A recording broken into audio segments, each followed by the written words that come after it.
المكنه دي تدور تلاقي عالم قدامك، ده بيحب وده بيكره، ده بيقتل ده بيتقتل، ده بيتولد ده بيموت، دي بتطلق دي بتزغرط. سيما يا بنت سيما. فيلم الختم الخامس هو عبارة عن سؤال واحد بس فيه معضلة، وقبل ما نبدأ نقول السؤال لازم تعرف معنى المعضلة. المعضلة وبكل بساطة هو سؤال ملوش إجابة محددة صح وملوش إجابة محددة غلط، بالعكس ممكن يبقى ليه كذا إجابة كلهم صح وبرضه كذا إجابة كلهم غلط. طيب إيه الحل؟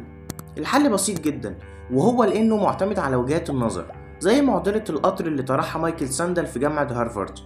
وهي ببساطة سؤال أو بمعنى أدق بتكون معضلة أخلاقية وبتكون فلسفية وفيها جدال ونقاش كبير بين الإجابات، وهي كالآتي: قطر بيتحرك وفي سكته هيدوس على 5 أشخاص، وانت في ايدك انك تحرك مسار القطر، بس في نفس الوقت ده في واحد هيموت. هنا للمرة الأولى وانت بتسمع المعضلة هتقول على طول واحد يموت أحسن من 4، بس ما تنساش انك هتكون السبب هنا في مفارقته للحياة، عكس الأربعة اللي كان من غير أي تدخل منك. ودي كانت نبذة بسيطة جدا قبل فيلمنا النهاردة، واللي كانت معضلته كالآتي: لو حد قالك انك هتموت بس ليك حق اختيار شخصيتك في الحياة الجديدة، شخصيتك هنا هتكون بين حاجتين بس، هتختار واحد ولا هتختار 2؟ وتعال اقولك الفرق ما بينهم. واحد، هتكون ملك طاغية بيعيش لشهواته وبيقتل وبيظلم وبيعمل كل حاجة هو عايزها، عايش لراحته بس ولمتعته لانه هو الملك. وعلى الجانب التاني اللي هو رقم 2، على العكس تماما، هتكون عبد داء كل انواع العذاب والمآسي، بس هتكون عندك فكرة واحدة بس بتهون عليك، وهي انك ما عملتش اي جرايم عشان عندك ضمير معتز بيه، وهيعيش في عذاب دايما لان هو عبد. اللحظة الاولى هتفكر ان السؤال موجه لشخصيات الفيلم، ولكن الحقيقة السؤال موجه ليك انت كمان كمشاهد. شخصيات الفيلم ده على الرغم من انها قليلة ولكن شاملة، وهم 4 شخصيات محورية اساسية. الاول الفلسفي الغامض وهو اللي طرح عليهم السؤال او المعضلة دي، والتاني هو عامل طيب صاحب أسرة وعنده معدل ثقافي مش عالي قوي وبرضه مش قليل.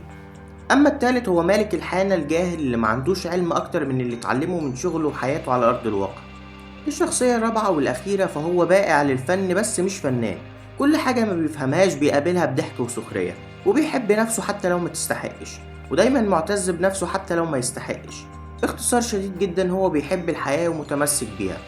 حابب اقولك ان الفيلم تقيل جدا وعالي وفيه مقدار فلسفي عظيم وحواراته مميزة جدا، وهو فيلم جدالي بيطرح سؤال واحد وبيطرح اجابات متعددة، ومع ذلك بجانب الفلسفية اللي فيه كان فيه قدر كبير ومهم جدا في علم النفس، بسبب شخصية غامضة بتظهر في التلت الاخير من الفيلم ومش بيظهر لك عنه حاجة، بس انت من جواك عارف انه رتبة عالية ممكن توصل لجنرال، وبيكون عنده مقدار ثقافة عالي جدا، وبيبدأ في إلقاء محاضرة صغيرة عن النفس البشرية مهمة جدا بتفاصيلها الصغيرة قبل الكبيرة، كأنك بالظبط قدام كتاب سيكولوجية الجماهير.